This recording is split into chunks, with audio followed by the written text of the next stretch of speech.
I first heard about Unite, it was through a friend that had been involved with it.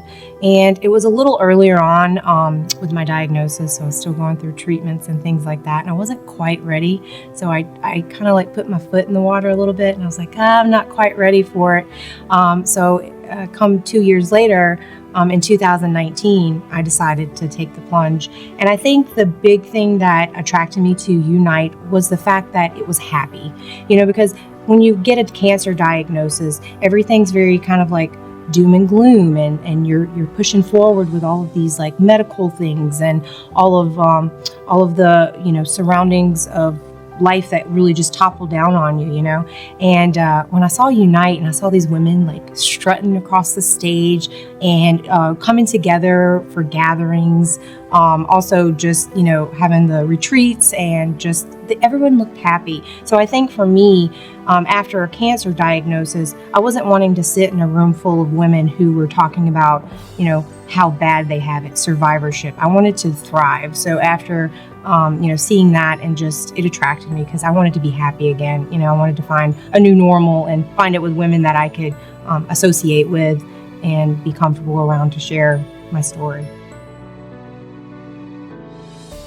Being a woman, we kind of are defined by, our hair, our breasts. So when I found out I had breast cancer, all of those things were going to be stripped from me. They immediately told me that you're going to have to, take your breast out. And that's, a shocker because you see the women, years behind you who didn't have the medical advancements that they do today. It was just like, let's lop them off and you get to go about your business that way. And so for me, it was scary with, having that change. And then your hair, your hair kind of defines you. You get to do different things with it, but I didn't have control over that, So I think coming out of it, it was just, I found like that confidence again, just to not focus on like what defines me externally, but what I can find like on the inside, that confidence that it doesn't matter like what you look like or where you're at in life or if you're aging or if you're youthful, that you can just embrace what you've got going. And I just gained a ton of confidence coming out of it.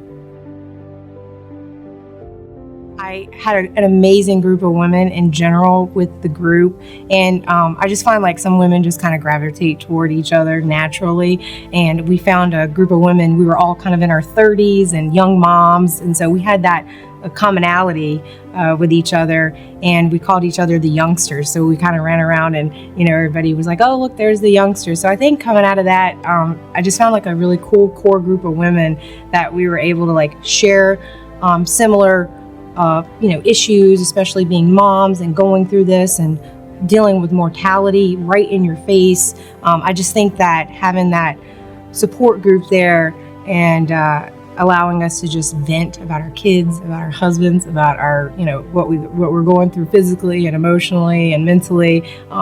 It was really nice to have somebody that really understood me. They all did, but just specifically those group of women that were experiencing it, going through young motherhood. So I found that just having that support group there was incredible. I couldn't have asked for a better group of women to walk down the stage with. I'm constantly like checking my posture and, holding my head up higher and taking pictures. I'm like, oh, I have to do my model stance. I use it, walking into a room. Like I said, it kind of resonates with that confidence coming back full circle. You walk into a room, we had the model coaches taught us, hold your shoulders back, hold your head up high, walk with confidence, walk. And if you can't do it, fake it until you make it. And I think that faking it has turning into me making it, and having that confidence has been just such a mood booster. And people can see that when you walk into a room. You don't have to be, the most beautiful, luxurious supermodel or, have experience in the field, but it is really awesome to be able to like take that with you and just kind of carry that into a room with you when you go places.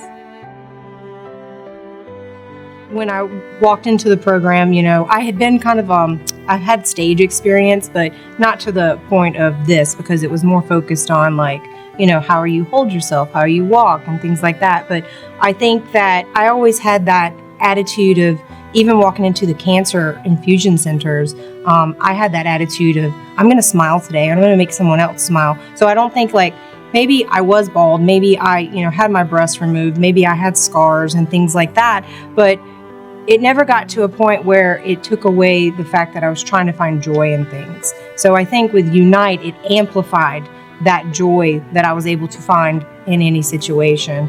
And you just have to find that silver lining, because if not, the world life will eat you up really fast. So currently I'm a massage therapist, but I have 2 semesters left to become a nurse. And I do want to work with oncology patients, so that will be something that I could take away with this, having the experience with being a cancer patient, being a survivor, going through these amazing programs like Unite. I'll be able to take that and relate over to hopefully my patients and give them that hope and encouragement.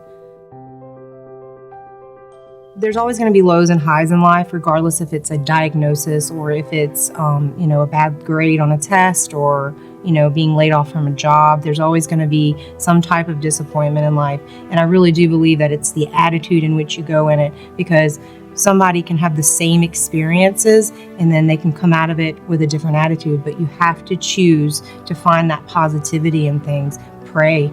Get in support groups like Unite that can uplift you. Get a group of women that can relate to you, that you feel completely just open and unguarded, that you guys can speak about these things. Having that support, having the mental attitude, and just knowing that, things are going to move up for you regardless of what's going on right now. So. Having a cancer diagnosis when you have a 2 and a 4-year-old is rattling to your life. And I know that my boys are going to be more resilient and strong coming out of this. I hope and pray that the lessons that they've learned from, having the downs in life, having diagnoses that aren't something that you want, that they can just come out of it and have compassion and empathy toward other men and women that are going through a cancer diagnosis as well. I just hope that they can come out of any situation smiling. I'm just glad I have a mom, and I'm glad she survived cancer. She's probably all I could wish for.